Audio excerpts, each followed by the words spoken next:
let's really be honest about this. Life is disappointing, and at times it can be devastating. And for some people, that disappointment or frustration can push them into either trying harder to achieve their dreams, while with others, many others, they completely give up. And then you have those parents who, instead of doing the work to accomplish their own goals, will live vicariously through their children. And we're all familiar with these parents. They are the overbearing wannabe sideline coach dads or the overdramatic stage moms. They push their children to reach their goals, the parents' goals, their personal greatness, instead of allowing these children to find their own interests and grow and cultivate those things. And these parents will do this without any regard as to how living vicariously through their children will affect them in the long run. This is mostly positive for the parent, but very negative for the children, especially when these children grow up to be adults. These parents tend to allow their sense of pride to be a part of their children's accomplishments that heals their own wounds that were cultivated by their insecurities or inabilities to progress, while creating those same insecurities and causing traumas for their own children. So we have to ask, why is it that parents project their personal dreams onto their children? This comes after questioning your own state of existence. But the goal of most parents is to be able to provide more for their children than they had themselves growing up. And for many, this also includes encouraging children to not make the same mistakes that they made. And let's not forget that being a parent in today's world is full of unrealistic pressures and expectations. Being able to provide their children with ample advantages in life can be very competitive, shame inducing, and just outright exhausting. Then you combine all of those things with the parent's own childhood trauma.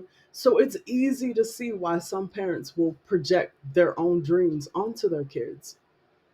And we should also keep in mind that these things are not always done intentionally. Many parents don't even realize that they're causing harm to their children or that they're living vicariously through them. As a matter of fact, many parents believe that what they're doing is acting in their child's best interest.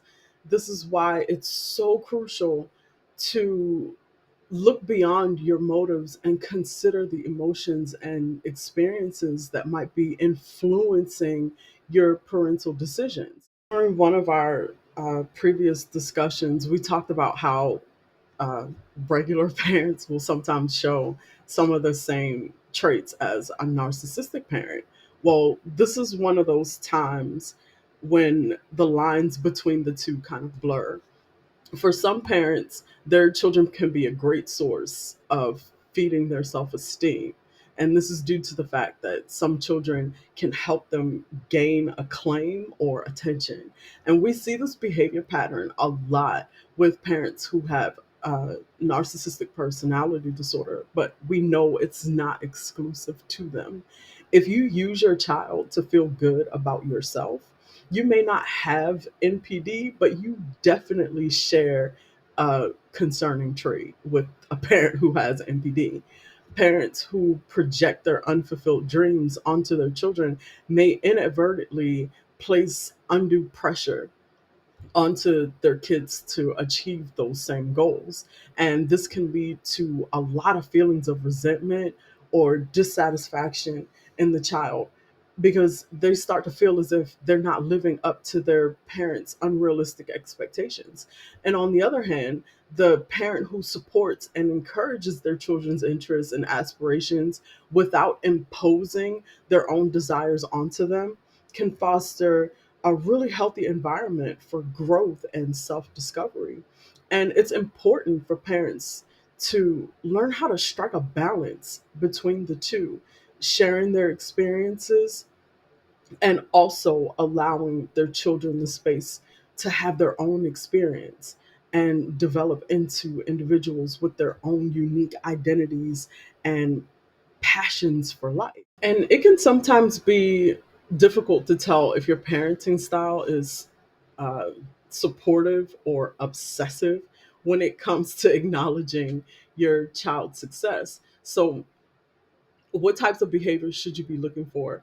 One of the biggest is uh, the parent becoming obsessively involved in their child's activities at the expense of their own well being, their own mental health, their own needs, their own hobbies.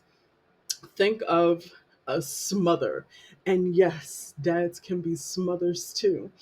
These parents will put everything aside to include their own needs in order to focus very unnecessary attention onto their children.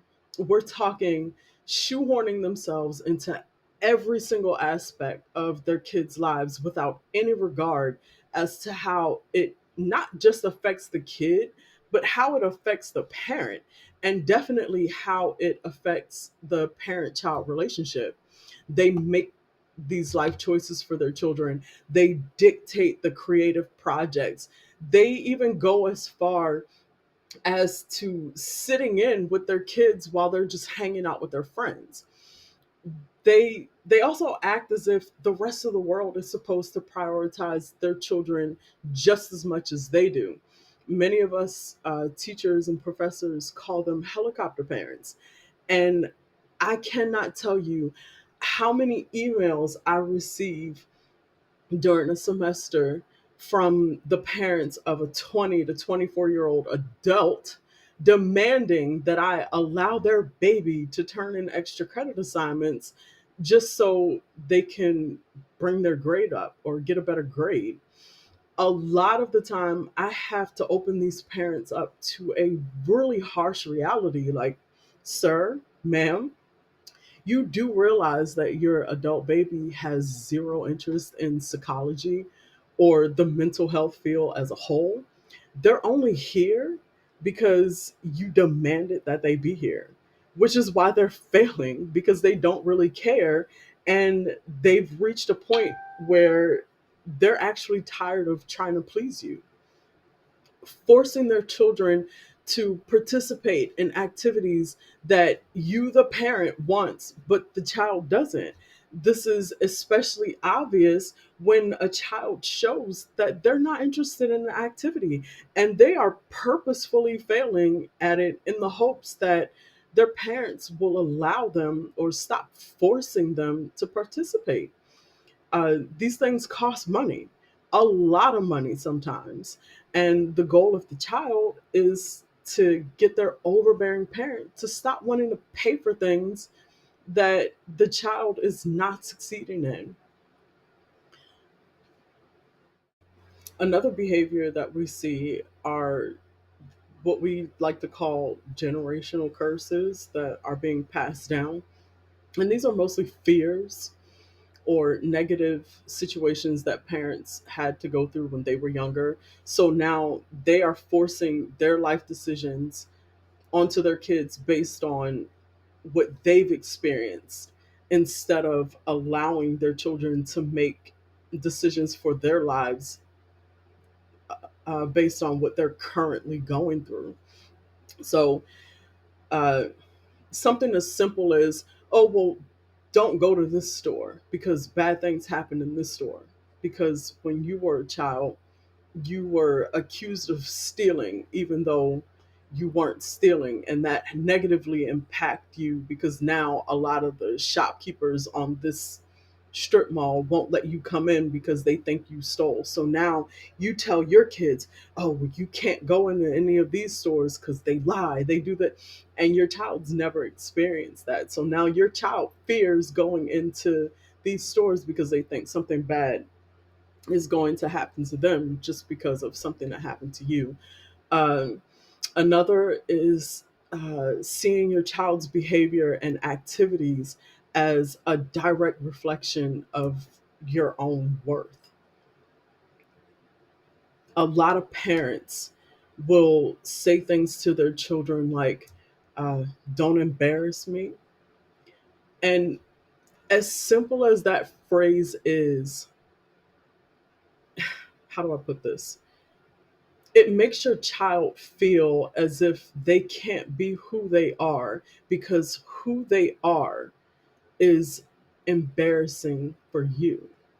They automatically think that they're not good enough to be your child because people are judging you negatively just because of their existence.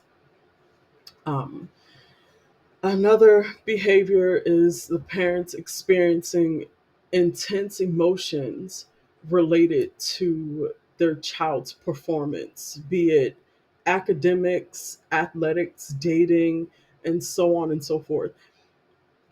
Again, this leads back to telling your children not to embarrass you, or allowing their behavior or their existence be a direct reflection of your own worth. If your children aren't doing what you believe to be something aesthetically pleasing, then somehow it's negatively affecting you as an individual and not them. Or you force your own hobbies and goals and biases onto your children. We've already been through that, so we don't need to expound. But you don't force what you wanted in your life onto your kids. You need to allow them to live their own life, make their own goals, make their own decisions, and have their own experiences. Um, Another behavior is referring to your children's accomplishments with the plural we. Oh, we had a great game, or we did a good job. We qualified for the finals, instead of acknowledging the fact that your kids were the ones who worked hard to accomplish these things, and saying, you did a great job. You had a great game, or your team worked well together and now you guys are going to the finals. That's great. You guys did a great job. You're more nervous before competitions or important events than the child is. And again, this behavior leads back to you allowing your child to believe that there's some sort of embarrassment, and that anything that they do where they don't accomplish something perfectly, then somehow it negatively affects who you are as a person. You're also more emotional, whereas we all want we all want the best for our kids, and we don't want to see them hurt or harmed in any way, because we know that life is demanding, and we also know that life comes with a lot of downfalls and failures, but we also need to understand that we need to be careful to not push these narratives onto our children before they're ready or prepared to deal with all of the high demands. Their development should not be rushed. They need to be allowed to grow at their own pace and patiently guided towards their success. Kids who become victims of vicarious parents can end up performing way below their actual potential. And this is mostly because they've given up mentally, and they just begin to go through the motions as to not disappoint their parents with outright refusal.